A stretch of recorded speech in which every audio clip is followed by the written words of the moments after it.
Hello again. It's time for more themes in my book that you didn't know existed. Anguish to Awakening. This is your sign. It's time to get it. One of the things I talk about a lot in this book is marriage and special needs. The stats on marriage are already crazy.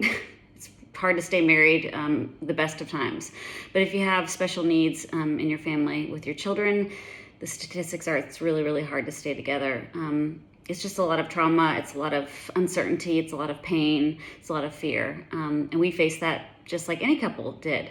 So I really wrestle with this theme in the book, and Casey was actually scared to read the book. He thought I would be the villain. He knows that I love to lean into feelings and emotional stuff, so he was scared that I would just kind of lay it on thick about how mad I was at him at times. And I was upset with him at times. We saw things really differently. The end of the story is that's a good thing. The end of the story is you should be different in marriage, and you should see parenting differently. You should see God differently. You should see mission differently.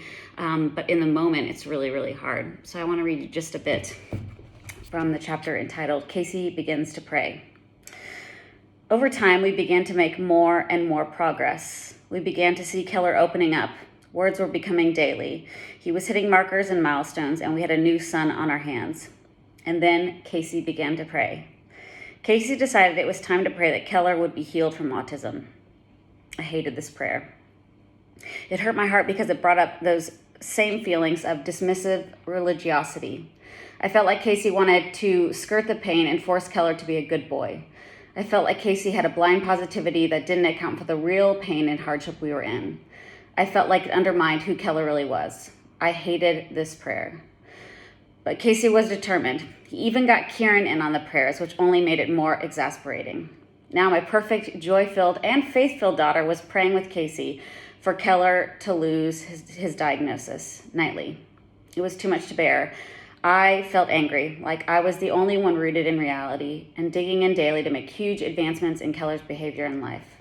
I was in the trenches and Casey was in the clouds. It was insulting to Keller and insulting to me. I needed him down with me.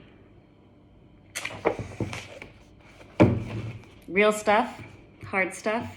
And I'm so thankful that Casey didn't wallow in the mud like I did often. I'm so thankful that he had faith. I'm so thankful that he had hope. I'm so thankful that he let God speak to him in times where I couldn't imagine anything but the today. That's one of the themes I bring up a lot about how hard it was to navigate autism, mission, and life, in marriage. And the good news is we're better together. You and your partner are better together. We're better together with all the people in our lives who see things differently and experience them differently. So this is your sign. Today, it's the day. Either message me if you're in Cape Town, get on Amazon. It's time to get this book.